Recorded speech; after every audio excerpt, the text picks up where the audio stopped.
Thank you for joining us for our Agri-Pulse Washington Week in Review. I'm Spencer Chase, joined as always by Agri-Pulse senior editor Phil Brasher, discussing the week that was, agriculturally speaking, in Washington, D.C. And want to start this week with the big news coming Wednesday evening, kind of later Wednesday evening in the Senate.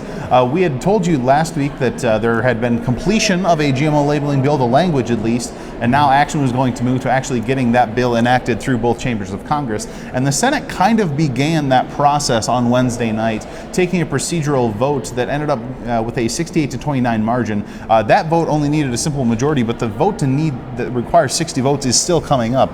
So Phil, when we're looking at this vote and who voted in favor of this measure, how much do you think we should read into the results of the 68-29 vote? Well, I started with, if I were in the state of Vermont in the Attorney General's office, I would be thinking that the law that they have on the books, it may not be there long on mandatory GMO labeling. A very strong vote out of the Senate. It was just a procedural move. The Democrats forced a vote on just moving to the GMO bill so that they could, so that the Senate leadership could set up a cloture vote. That's the one that takes the 60-vote margin next week.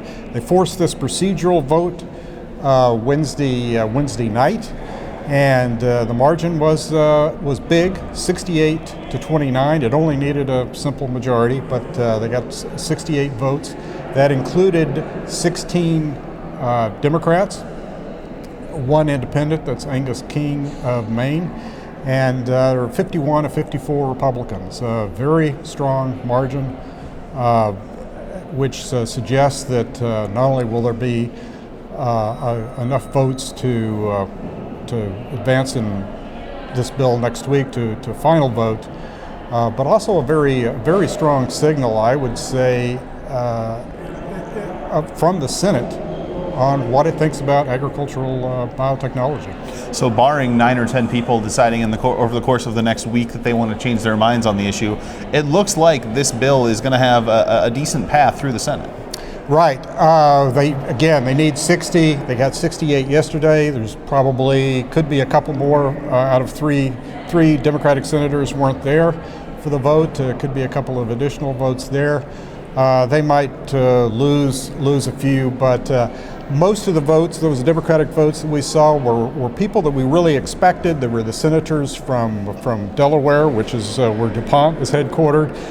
Claire McCaskill from Missouri, which happens to be the home of Monsanto, as well as a big agricultural state. We had these senators from Michigan, Minnesota, North Dakota, big sugar beet producing and big agricultural states as well, Indiana.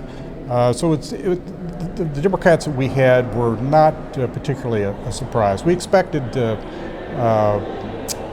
most of those senators to vote for the bill if the ranking Democrat on the Senate Agriculture Committee, Debbie Stabenow, who's leading the negotiations on the Democratic side, if she was happy with it, we figured she would bring along a fairly large contingent of Democrats, and she did.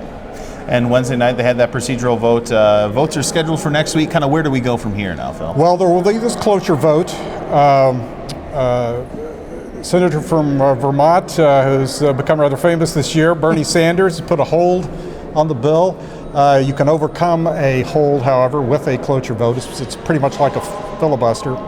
That vote will be sometime, could be as early as Wednesday afternoon when the Senate returns from this Independence Day, long Independence Day weekend. It's possible it could slip into Thursday, but there's obviously,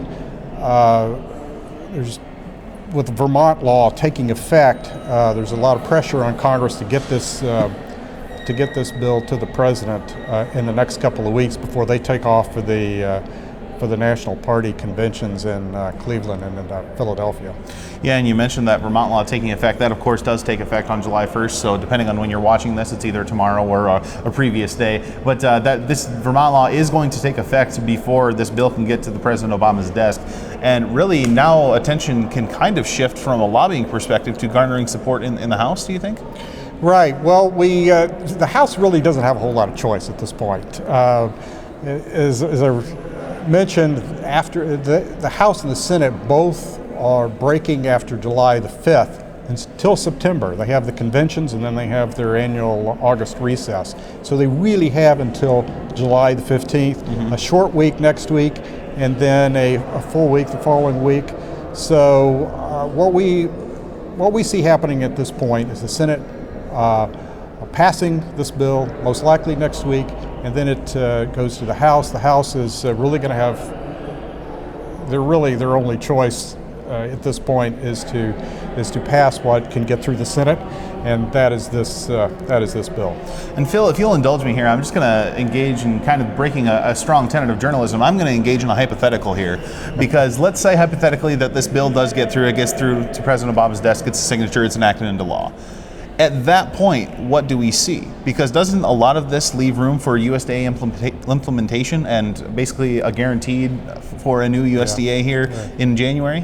Great question. Well, one thing we know for sure, it's going to preempt Vermont and any other state that wants to pass a state mandatory GMO on package labeling law.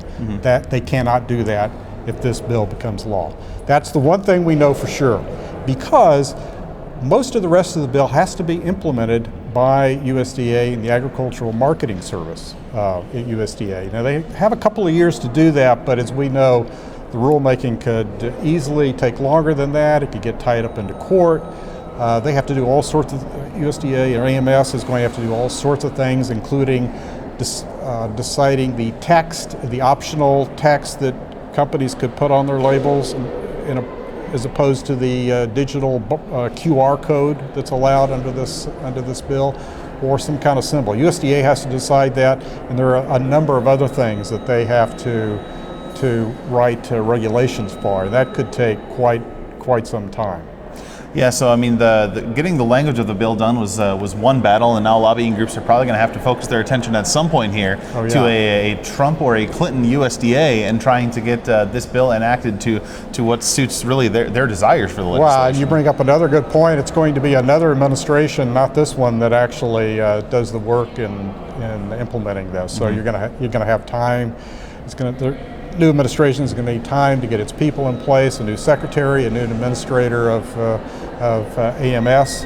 So all reasons to think that the rulemaking is going to take quite some time. So what we know we're going to have right away, if and should this bill become law, and we think it will, is the preemption of state labeling laws. So I think that's going to do it for the discussion that we're going to have this week on our Agri-Pulse Washington Week in Review. We certainly appreciate you tuning in, and we would encourage you to stop back on agripulse.com next week for all the latest news and updates regarding the Senate movement of the GMO labeling bill.